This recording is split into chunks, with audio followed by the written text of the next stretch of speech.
Hi, it's Brooke Center here. Today we're going to do a really cool lesson that has to do with airplanes. So I'm wondering, have you ever looked in the sky and seen an airplane flying and wondered, how is that plane flying? Or maybe you've even been in an airplane and you've thought, wow, how is this really heavy metal object flying through the air?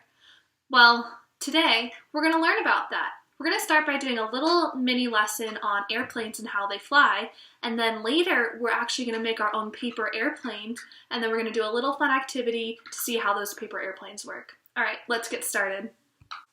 Okay, so let's start by learning a little bit about planes and how they fly.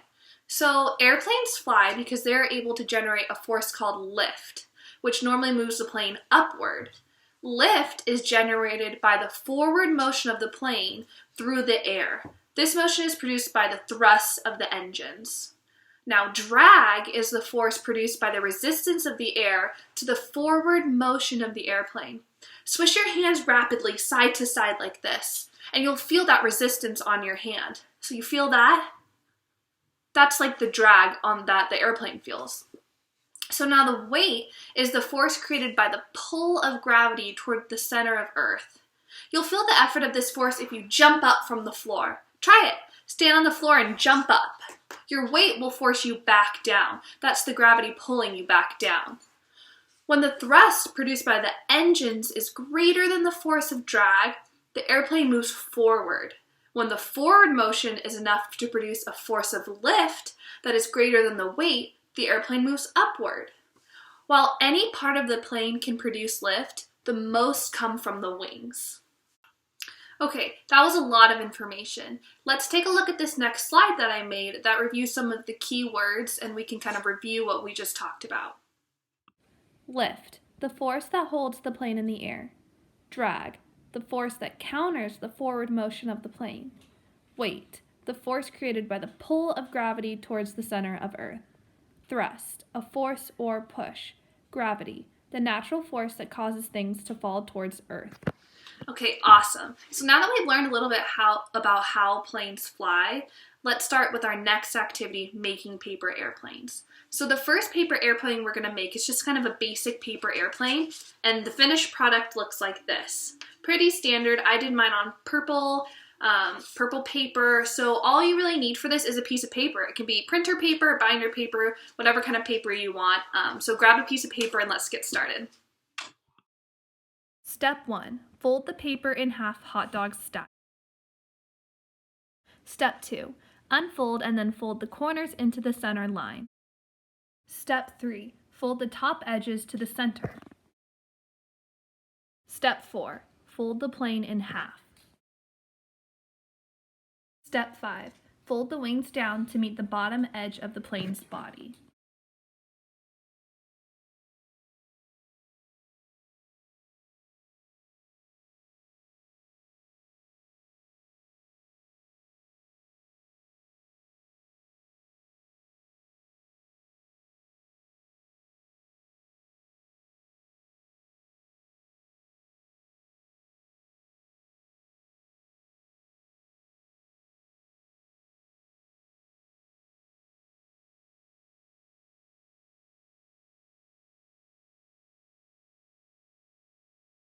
Okay, awesome job. So now your finished plane should look something like this, and have a little fun with it. Throw it around the house. See if you can use some of the words that we just learned about, the vocab about planes, to try and describe why this plane works. And then once you finish this one, we have another one that we're going to make. And this one's a little bit more challenging, but I know you can do it. This one's called the Buzz. So you can see it's a much different shape. I used a different color paper for this one, but again, much different. It's a lot shorter.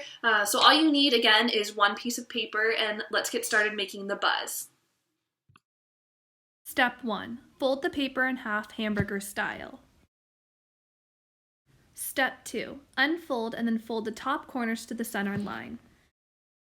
Step 3. Fold the top peak down to the edge of the previous. Step 4. Fold the upper sides to the center. Step 5. Flip over and fold the top about ½ inch down. Step 6. Fold the plane in half towards you. Step 7. Fold both flaps out to create the wings.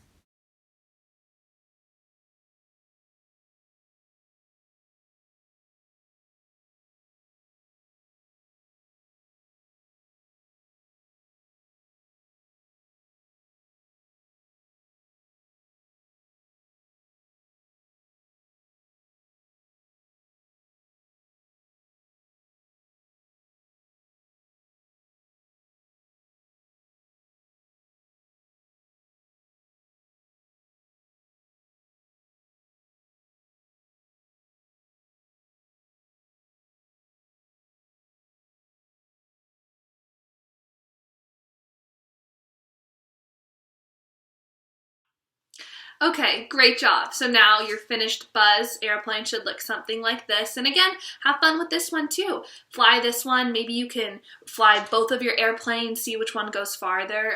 I think a fun thing that you can do is time how long they each stay in the air. So that way you can see which one maybe flies better. So you can see, okay, my basic plane stays in the air for 5 seconds, and then the Buzz stays in the air for 10 seconds.